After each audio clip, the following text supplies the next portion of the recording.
I've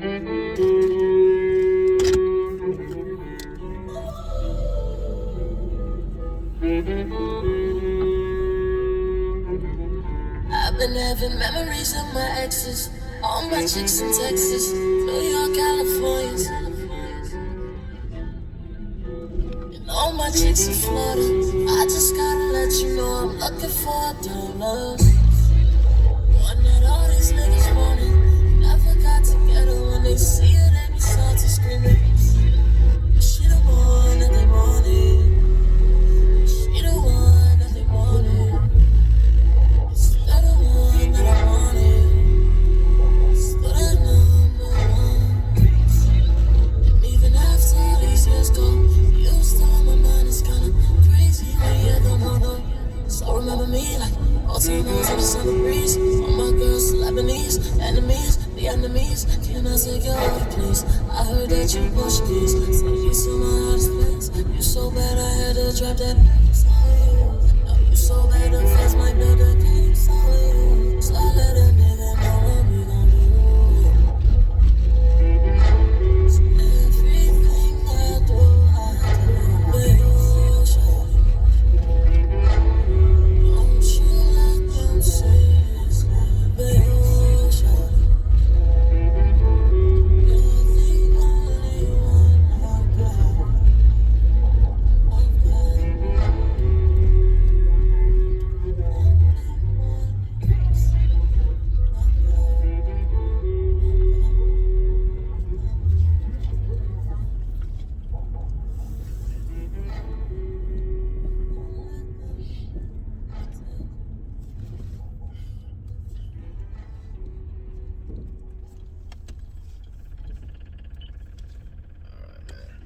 one I've got.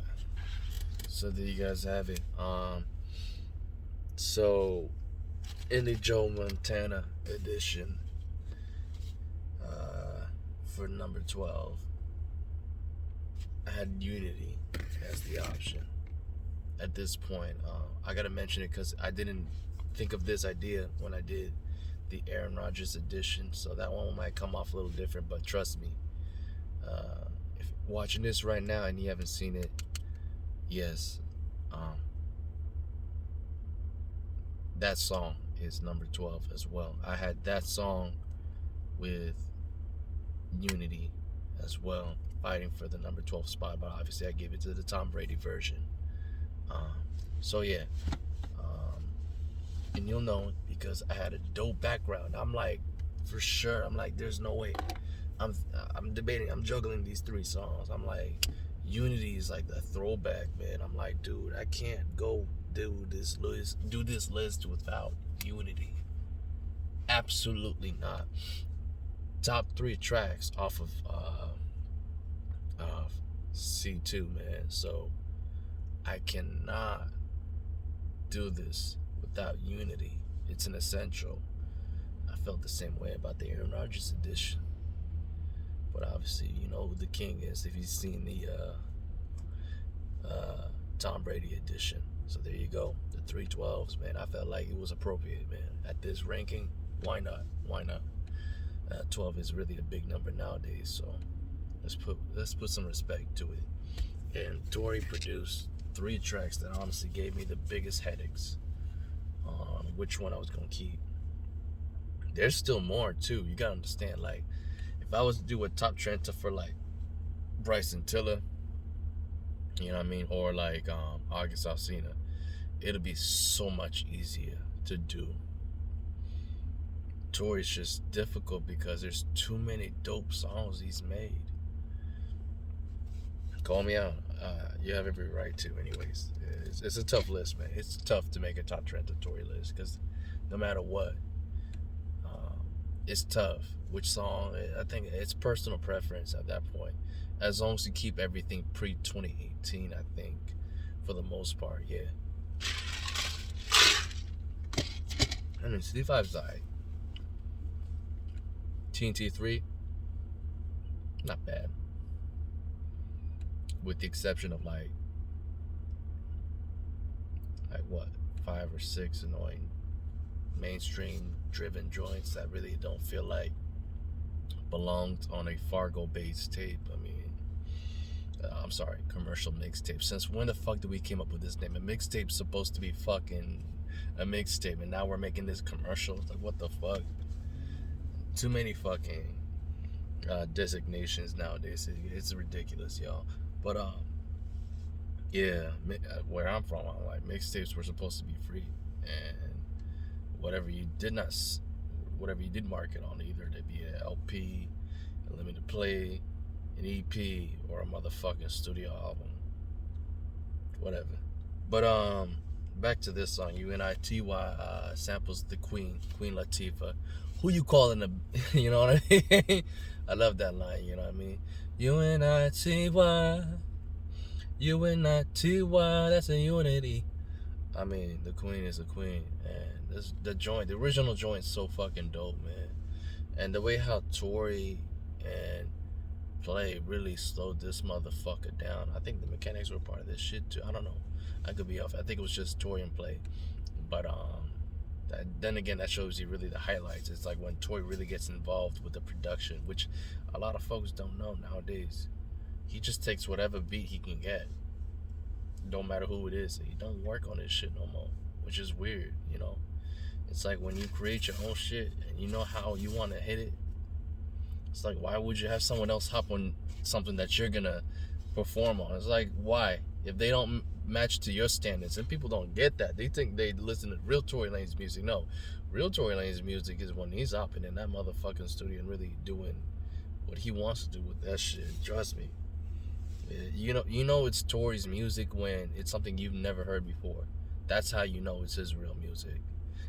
And it's so easy. It's so easy to tell. These clowns think they know. No, because he sounds a lot like everybody else. Oh, he has to adapt. Fuck that adapt shit. You tell that to Weeknd. You tell that to somebody else who's made their own sounds and fucking huge because of it. You tell that to Kendrick Lamar. You tell that to J. Cole. He has to. No, they don't. Nobody has to adapt. All right? Nobody has to adapt if the consumer eats your shit anyways. If you get a fucking Grammy out of it, whatever, it don't matter if you get a Grammy or not. If you put real music out there and people appreciate it, they will appreciate it. And so what? People want to fucking follow what you did. So what? You did it your own way. That's what matters. And if you got the talents and the gifts and the dreams to chase that, you're one of the few in-betweens that's going to be able to get it. You know what I mean? It's like few people really dream like that. And here you are, the most of y'all fucking just rats or fucking sheeps. Like, talking like you know it all. Like, no, you don't. And you want to come at me like I know. It's like, motherfucker, you can't even compare yourself to me. Don't even try. Fucking pussy ass bitch. But that point aside, man, UNITY is just one of those chill joints, man. You just fucking sit, lay back, chill, and you just, you know what I mean, rock with it. And I like the fact that they just let the sample ride. They let it on a lower semitone and just had that motherfucker just ride.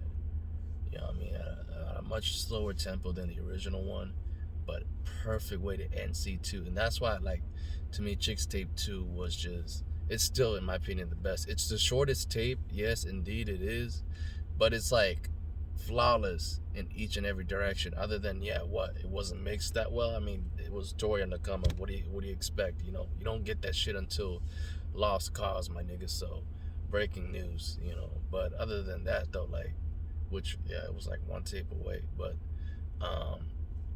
no, Chicks Tape 2 from a creative standpoint was just flawless, man. From how they created the music from beginning to end, it was so fucking creative the way he did it. Like, it felt genuine and original. And I felt like anything after that, it felt like he was kind of pushing a narrative that I felt like it was like 3 was interesting because he was talking about Keisha. It was cool, you know what I mean? I just didn't know what direction he was trying to go with that shit. It was like weird, man. Fucking, he's doing a couple tracks that really are technically like at 99, whatever. I still feel like it's more of an early 2000 tape to me. Then he'll go and sample fucking The Weeknd and it'll be sampling Ed Sheeran. I'm like, what the fuck is this dude? Like, I don't understand what direction he was going. I was like, okay. So it felt like he was just jumping all over the map. Then looks was what threw me off too. He sampled fucking Trey Songz and Gina Ecosystem, Milla J. Like that song, Disrespectful. So that shit threw me off. You go from Alicia Keys to that, I'm like, what the fuck? And then you kind of get that continuity with Chick State 4, where like everything fits in the same time realm. It was like him taking a second take and really just focusing the 2000s. And then I'm like, okay, cool.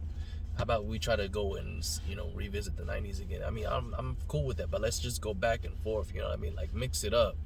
And of course, he hits what again in the 2005 in Chick State 5, the 2000 eras once more, the late 2000s. So I don't know what he's gonna do next for 6. Is he gonna sample up everything in the pre-teens and shit? You know what I mean? 2010s, 2011s, 2012s, 2013s, or maybe he'll sample his own shit. He'll sample his old stuff. Imagine that. He'll take fucking junior high and flip that shit and call it high school or some shit. Or college graduation. You never know. You never know. Or he might flip Dry Eyes. Maybe he'll turn that into like something part 3. You never know. Oh man, I'm cracking myself up. So anyways, I'm done talking. UNITY, man.